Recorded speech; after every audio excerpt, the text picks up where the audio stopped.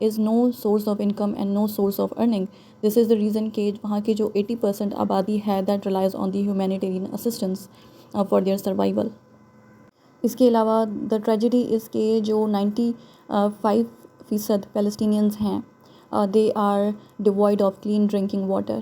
ان کے پاس clean water availability بالکل نہیں ہے، اور اراؤنڈ 60% کے قریب جو بچے ہیں they suffer from anemia due to malnutrition. So overall it's quite clear کہ the situation of the Gazan Palestinians is deplorable. So یہی وجہ ہے کہ غزہ کو اوپن ایئر پریزن بھی کہا جاتا ہے. So پہلے بھی یہاں پر حالات بہت برے تھے، بہت خراب تھے، لیکن جو 7 اکتوبر پہ حماس کی جانب سے ایک سرپرائز اٹیک کیا گیا ہے اسرائیل پر، اس کے بعد جو سچویشن ہے مزید خراب ہو گئی ہے. وہ اس لیے کیونکہ جو غزہ کے لوگ ہیں ان کو سروائیول کے لیے بیسک نیسیسٹیز سے محروم کر دیا گیا ہے. وی نو کہ they have been totally cut off from electricity, food, water and fuel supplies. اور یہاں پر ہم حماس کے بارے میں بریفلی تھوڑی سی باتیں جان لیں تو ہم یہ جانتے ہیں کہ یہ ایک موومنٹ ہے اور ایک پیلسٹینین ریزسٹنس گروپ ہے.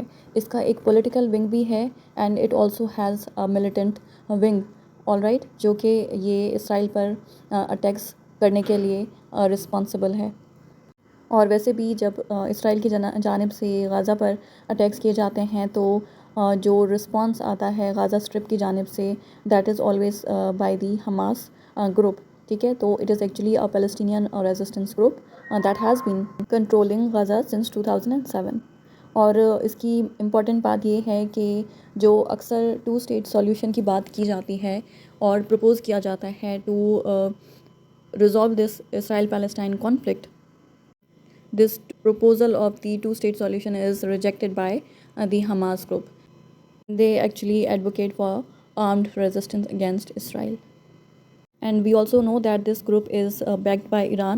اور اگر ہم ریزن کی بات کریں کہ حماس نے کیوں یہ ریسنٹ اٹیک کیا ہے اسرائیل پر، تو obviously اٹس ویری کلیئر کہ جو کانسٹنٹلی پیلسٹینینس کو تنگ کیا جا رہا تھا، ان کے ٹاؤنس پہ ریڈز کیے جا رہے تھے by the Israeli military forces, اور ان پر جو طرح طرح کا وائلنس ہے، مظالم کیے جا رہے تھے، اس میں کافی تیزی آ گئی تھی. تو اسی کے رسپانس میں حماس گروپ نے بھی یہ اسٹیٹمنٹ جاری کی ہے کہ this attack on Israel was because of the Israeli aggression and the increasing violence carried out by the Israeli forces on the Palestinians. اور حماس کے اس اٹیک کے نتیجے میں ہم یہ جانتے ہیں کہ Israel has declared a state of war. اور ہم یہ چیز وٹنس کر رہے ہیں کہ کس طرح اسرائیل ریٹیلیشن میں جو سویلینز ہیں، پیلسٹینین لوگ ہیں، ان کے خلاف کس طرح ایک ڈسپروپورشنیٹ اور انڈسکریمنیٹ فورس کا استعمال کر رہا ہے. And if we talk about کہ is Hamas's military arsenal any match for the Israeli defence complex, تو اوبیسلی اٹس ویری کلیئر کہ دونوں کے پاس جو اکوپمنٹس موجود ہیں، جو ویپنس موجود ہیں، اس میں زمین آسمان کا فرق ہے. اسرائیل کے پاس ہائی ٹیکنالوجی اور ہائیلی ایڈوانسڈ ویپنس موجود ہیں جو وہ اس ریٹیلیشن میں استعمال کر رہا ہے اگینسٹ دی پیلسٹینین سویلینس. جو اسرائیل ہے اس کے پاس ایڈوانسڈ ویپنری موجود ہے that includes fighter jets, tanks, ballistic missiles, and also they have a well trained and well equipped army, and they also have a state of the art rocket defence system, جسے ہم Iron Dome کے نام سے جانتے ہیں.